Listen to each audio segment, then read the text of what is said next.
शहर के बीचों बीच एक छोटी सी गली में गोलगप्पा लाल नाम का एक पानीपुरी वाला रहता था। उसका नाम तो रमेश था, लेकिन लोग उसे लालची लाल कहते थे, क्योंकि उसे हर बात में बस पैसा ही दिखाई देता। रोज उसकी दुकान पर भीड़ लगती, पर उसका स्वभाव ऐसा था कि ज्यादा कमाने के चक्कर में वह आए दिन चालाकी कर देता। कभी पानी कम, कभी मसाला हल्का, कभी आलू आधा। लोग समझ तो जाते, पर उसके गोलगप्पे इतने मज़ेदार होते कि सब चुपचाप खा लेते। एक दिन कुछ अजीब हुआ।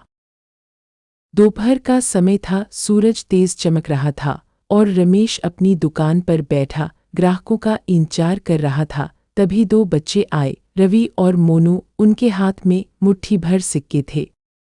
रवि बोला, भैया 5 रुपए की पानी पूरी देना।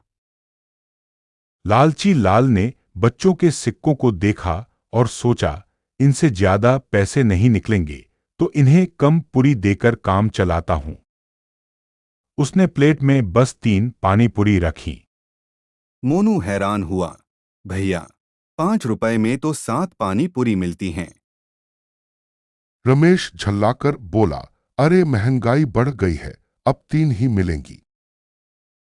बच्चे दुखी होकर वहीं बैठकर खाने लगे। फिर आया रहस्यमयी बूढ़ा आदमी। थोड़ी देर बाद एक बूढ़ा आदमी वहां आया। उसकी सफेद दाढ़ी थी, आंखों में चमक और चाल ढाल अलग ही थी। उसने मुस्कुराकर कहा, बेटा मुझे भी पानी पूरी खिलाओ, जो सबसे अच्छा बनाते हो। रमेश ने तुरंत हिसाब लगाया, ये बूढ़ा ज्यादा खाएगा भी नहीं और पैसे पूरे ले लूंगा।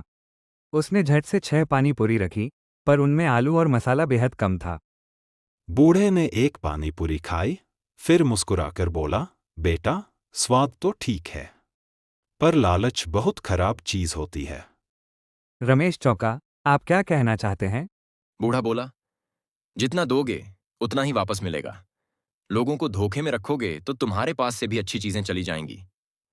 रमेश ने हंसते हुए कहा, अरे बाबा, ये दुनिया ऐसे ही चलती है। ज्यादा कमाने के लिए चालाकी तो करनी ही पड़ती है। बूढ़ा शांत रहा, फिर बोला, ठीक है, आज के बाद खुद देख लेना। और वह आदमी गायब सा हो गया, जैसे हवा में मिल गया। रमेश ने सिर हिलाया, ये तो पागल लगता है। अगले दिन चमत्कार हुआ। सुबह जब रमेश दुकान पर आया तो देखा उसकी इमली का पानी खट्टा हो चुका था, आलू बासी और पूरी नरम। कितना भी ठीक करने की कोशिश करता, स्वाद सही नहीं हो रहा था। ग्राहक आते, एक दो पूरी खाते और तुरंत बोलते, आज स्वाद क्या बिगड़ गया भैया, ऐसे नहीं चलेगा। थोड़े ही समय में उसकी दुकान बिल्कुल खाली हो गई। उसके पड़ोस वाले पानी पूरी वाले रामू की दुकान पर भीड़ बढ़ती गई, क्योंकि वह ईमानदारी और प्यार से खिलाता था। रमेश हताश होकर बैठ गया।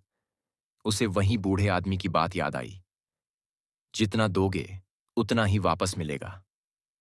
अंत में आने वाली सीख, रमेश ने उसी दिन फैसला कर लिया कि अब वह किसी को धोखा नहीं देगा।